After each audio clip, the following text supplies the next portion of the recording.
సిటీలో ప్లాట్ కొనండి. ఫ్యూచర్ లో మీరు కోటీశ్వర్లుగా మారే అవకాశం కోసం వెంటనే మాకు కాల్ చేయండి. నమస్కారం. కార్తీక పురాణం 18వ రోజు పారాయణలోకి వచ్చాం. దీపస్తంభం పగిలి, స్తంభదీపం పగిలి అందులోంచి వచ్చినటువంటి పురుషుడు ఎన్నో రకాల వేదాంత విషయాలన్నీ తెలుసుకుంటున్నాడు. ఏం పుణ్యం కలిగించేవేమిటి, పాపం కలిగించేదేమిటి, ఇవి తెలుసుకుంటున్నాడు. అందులో అతను తెలుసుకుంటున్నటువంటి చాలా విషయాలలో కొన్ని విషయాలు విన్నాము, ఇప్పుడు మరికొన్ని వినబోతున్నాం అన్నమాట. ఉద్భూత పురుషుడు ఇట్లా అడుగుతున్నాడట, మునీశ్వర, నేను అనుగ్రహించబడ్డాను, నీ దర్శన ప్రభావం వల్ల జ్ఞానవంతుడినయ్యాను. నువ్వే నాకు తండ్రివి, సోదరుడవు, గురువువి కూడా. నేను నీకు శిష్యుణ్ణి. దరిద్రుడనై మొద్దుగా ఉన్న నాకిప్పుడు నువ్వు కాకపోతే గతి ఎవరు? పాపవంతుడైన నేనెక్కడా, ఇలాంటి సద్గతి ఎక్కడ?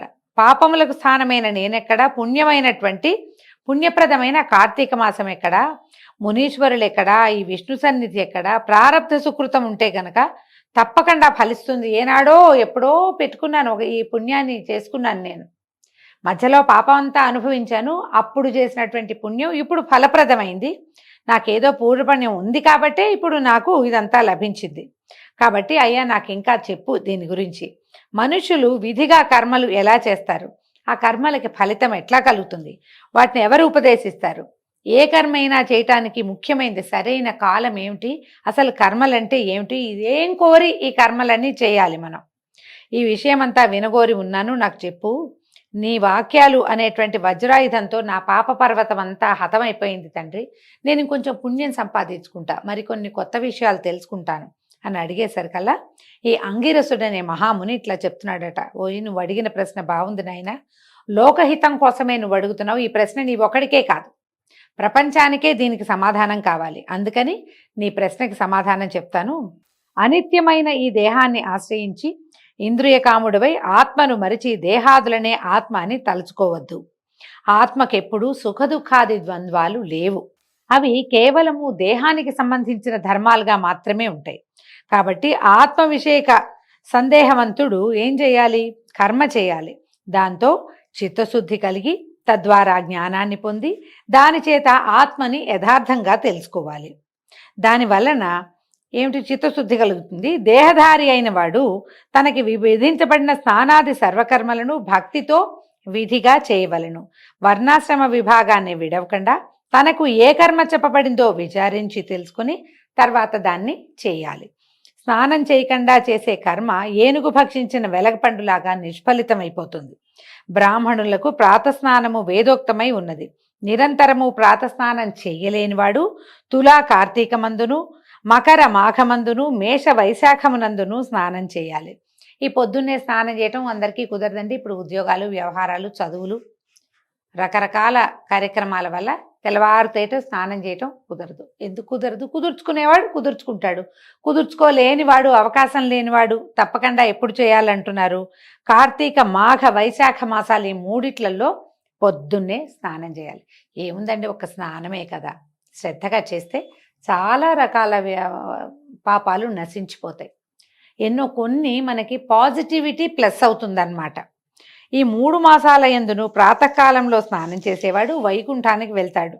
చాతుర్మాస్యాది పుణ్యకాలములందును చంద్ర సూర్య గ్రహణములందును కూడా స్నానం ముఖ్యం. ఇందులో గ్రహణములలో గ్రహణకాలమందే స్నానం మరీ ముఖ్యమైనది. బ్రాహ్మణులందరికీ కూడా ముఖ్యమైనవి స్నానము, సంధ్య, జపము, హోమము, సూర్య నమస్కారము తప్పక చేయదగినవి. స్నానం చేయనివాడు రౌరవ నరకమందు యాతనలు పొంది తుదకు కర్మభ్రష్టుడుగా జన్మిస్తాడు. కాబట్టి పుణ్యకాలమైనటువంటి ఈ కార్తీక మాసంలో ధర్మార్థ కామ మోక్షాలను ఇచ్చేటువంటి స్నానము ఆచరించవలెను. కార్తీకంతో సమానమైన మాసం లేదు, ఇంతకంటే పుణ్యవంతమైన సమయం ఇంకొకటి రాదు. ఏ ప్రకారం వేదంతో సమానమైన శాస్త్రం లేదో, గంగతో సమానమైన తీర్థం లేదో, బ్రాహ్మణ్యంతో సమానమైనటువంటి జాతి లేదో, భార్యతో సమానమైన సుఖము లేదో, ధర్మంతో సమానమైన మిత్రము లేదో, నేత్రముతో సమానమైన జ్యోతిష్షు వెలుగు లేదో, కేశవునితో సమానమైన దేవుడు లేడో, అట్లాగే కార్తీకంతో సమానమైనటువంటి మాసం లేదు. కర్మ స్వరూపాన్ని తెలుసుకుని కార్తీక మాసమందు ధర్మములు చేయవాడు కోటి యజ్ఞాల ఫలితాన్ని పొంది వైకుంఠంలో ఉంటాడు.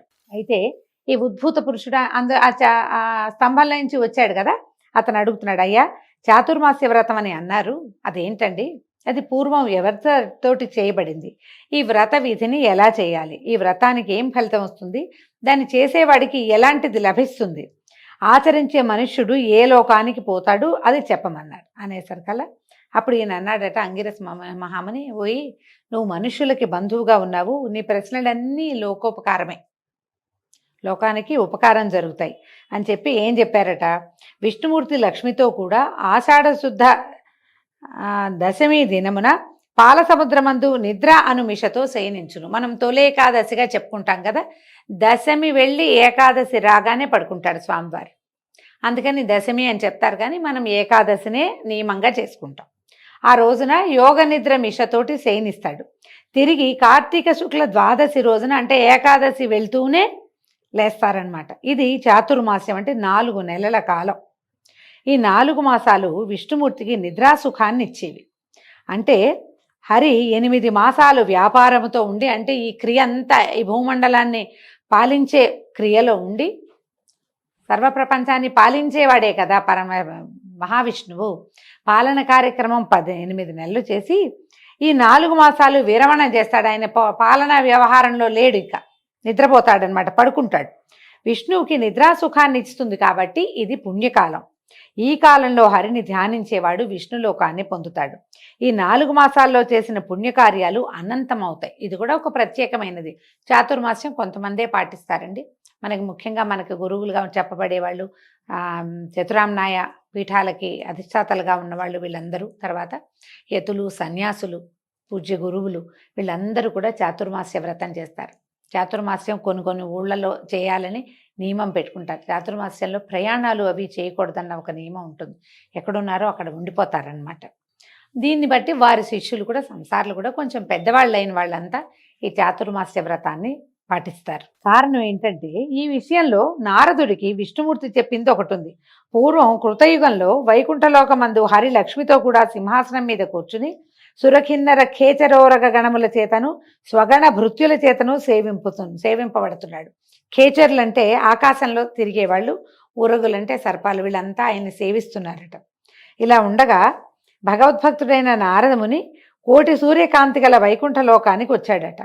నారదుడు వచ్చి సింహాసనాసీనుడై 4 భుజాలు కలిగి పద్మముల వంటి నేత్రములతో ప్రకాశించేటువంటి అతి మనోహరుడైన విష్ణుమూర్తిని చూశాడు. చూసి ఎంతో సంతోషించాడట. అమితానందంతో ఆయన పాదాలకు నమస్కారం చేసి అడిగాడు, కుశలం కనుక్కున్నాడు. కనుక్కుంటే నమస్కారం చేసిన నారదుల వారిని విష్ణుమూర్తి కనుక్కుంటున్నారు కుశలం. నీవు సంచరించే స్థలాలయందు సర్వత్రా కుశలమేనా? ఋషుల ధర్మాలు బాగా ఉన్నాయా? ఉపద్రవాలు లేవు కదా? మనుష్యులు వారి వారి ధర్మములందు ఉన్నారా? ఈ విషయం అంతా ఈ సభలో చెప్పమన్నారట. అయితే ఆ మాట విని నారదుల వారు నవ్వుతూ ఇట్లా చెప్పాడట, ఓ స్వామి, నేను భూమినంతా తిరిగి చూశాను. వేదత్రయమందు చెప్పబడినటువంటి మార్గము విడువబడింది. కొందరు మునీశ్వరులు గ్రామ్య లోలుగా ఉన్నారు. తమ తమ కర్మలను యావత్తూ విడిచారు.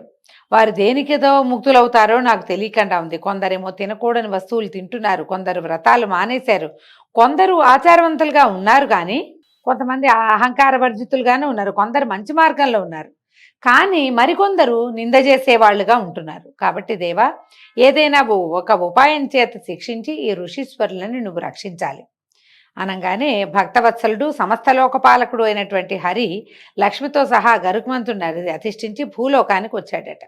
ఆయన వచ్చి ఏం చేశాడు, విష్ణుమూర్తి వృద్ధ బ్రాహ్మణ రూపధారి అయి వేల సంఖ్య గల బ్రాహ్మణులున్న ఒక స్థలానికి వచ్చి సర్వప్రాణి హృదయగతుడు అయినప్పటికీ మాయా నాటకధారి అయి పుణ్యక్షేత్రములందు, తీర్థములందు, పర్వతములందు, అరణ్యములందు, ఆశ్రమములందు తిరుగుతూ సమస్త భూమి యందు తిరుగుతూ ఉన్నాడు. ఎక్కడెక్కడ చాలామంది జనాలు బ్రాహ్మణులు చేరతారో ఆయా ప్రాంతాలలో తిరుగుతూ ఉన్నాడట. ఇట్లు సంచరిస్తున్నటువంటి విష్ణుమూర్తిని చూసి కొందరు భక్తితో అతిథి సత్కారాలు చేశారు, కొందరు నవ్వారు. ఏంటి ముసలాళ్ళు ఎందుకు తిరుగుతున్నారు రోడ్ల మీద పడి, ఈ దారుల్లో ఎందుకు, ఎక్కడో చోట ఒక ప్రాంతం చూసుకుని కూర్చోవచ్చు కదా, ఎందుకు వచ్చిన తాపత్రయమని ఎక్కిరించిన వాళ్ళు కనపడ్డారు. కొందరు నమస్కారాలే చేసేవాళ్ళు కాదు, కొందరు అభిమానతులు, వీళ్ళని చూడగానే మొహం తిప్పుకునేవాళ్ళు, కొందరేమో వీళ్ళని తుస్కరించేసేవాళ్ళు. పెద్దవాళ్ళని చూసి గర్వితులుగా, అంటే యవ్వనంలో ఇవాళ్ళు ఉంటారు, రేపు నడివయసు రాదా, ఎల్లుండి వృద్ధాప్యం రాదా, అది వస్తుంది. కానీ వృద్ధుల్ని చూస్తే యువకులకి ఒక వేళాకోళంగా ఉంటుంది. నేను చాలా యవనంగా ఉన్నాను, నాకు చాలా బలం ఉంది, నాకు చాలా శక్తి ఉంది, నా చర్మం ఇలా ముడతలుగా లేదు అని రేపు నాటికి రాబోయేది అదేనని గ్రహించుకోకుండా ఉంటారు. గ్రహించుకోకపోయినా పర్వాలా, కానీ ఆ గ్రహించుకోకుండా ప్రవర్తిస్తే బాగుండదన్నమా. కానీ ఇలాగే విష్ణుమూర్తితోటి చాలామంది ప్రవర్తించారు. ఆయన భూమండలంలో చాలా ప్రాంతాలు చూసి వ్యక్తులు ఎట్లా భిన్నమైన ప్రవృత్తులు కలిగిన వారుగా ఉన్నారో చూశాడు ఆయన. కొందరు కామాంధులుగా ఉన్నారు, కొందరు ఆయా క్రియాకలాపాలు మానేశారు, కొందరు ఏకవ్రత పరాయణులుగా ఉన్నారు, కొందరేమో నిషిద్ధ దినాల్లో అన్నం తినేవారుగా ఉన్నారు, కొందరు ఏకాదశి ఉపవాసాన్నే చెయ్యరు వాళ్ళు, అదేమిటో అది మాకు తెలియదంటే అంటారు. కొందరేమో ఏ రోజును తినకూడదో ఆ రోజునే నిషిద్ధ వస్తువుని ఇష్టంగా తినేవాళ్ళుగా కనపడుతున్నారు. కొంతమంది మాత్రం ఆచారవంతులుగాను ఉన్నారు, కొంతమంది ఆత్మచింతన కూడా చేస్తారంటే మనం ఈ దేహధారిగా ఉన్నాము, కొన్నాళ్ళ తర్వాత ఈ దేహం విడవబడుతుంది అన్న ధ్యాస కలిగిన వాళ్ళు కొద్దిమంది కనిపించారు. అయితే బ్రాహ్మణ రూపధారి అయిన భగవంతుడు అట్టి వారిని చూసి వారికి మంచి మార్గానికి తెచ్చే ఉపాయాన్ని గురించి ఆలోచిస్తూ నైమిషారణ్యంలో ఉన్నటువంటి ముని బృందాల దేవ సన్నిధికి వచ్చాడు. అయితే వచ్చి బ్రాహ్మణ రూపాన్ని వదిలి పూర్వం వల్లే గరుడారూఢుడై కౌస్తుభ శంఖచక్రములను ధరించి లక్ష్మితోనూ స్వభక్తులతోనూ కూడి ప్రకాశిస్తూ ఉన్నాడు. అయితే ఇక్కడ ఉన్నటువంటి జ్ఞానసిద్ధులు మొదలైనటువంటి మునులు వైకుంఠం నుంచి తమ ఆశ్రమానికి వచ్చి అవిసెపువ్వుతో సమానమైన కాంతి కలవాడు, మెరుపు వంటి వస్త్రము కలవాడు, కోటి రవిభాసమానుడు, మకరకుండల విరాజితుడు, అనేక రత్నగ్రథిత కిరీట ప్రకాశమానుడు, అనేక సూర్యకాంతివంతుడు, మనోవాచ మగోచరుడు, దేవతాపతి, స్వయంభువు, ప్రసన్నుడు, అధిపతి, ఆద్యుడు అయినటువంటి విష్ణుమూర్తిని చూసి పరమాశ్చర్యాన్ని పొంది ఆనందించి శిష్య సుతాది పరివారంతో హరిసన్నిధికి వచ్చారు. వచ్చి ఏం చేశారట, భగవంతుడి పాదాలకి అందరూ నమస్కారాలు చేశారు. ఆయన ముందు నిలబడి 2 చేతులు జోడించి అంజలిబద్ధులై వినమ్రంగా హరిని స్తుతించారట. దీంతో 18వ రోజు పారాయణ పూర్తయిందండి. రేపు ఉదయం 19వ రోజు మళ్ళీ కలుసుకుందాము. నమస్కారం.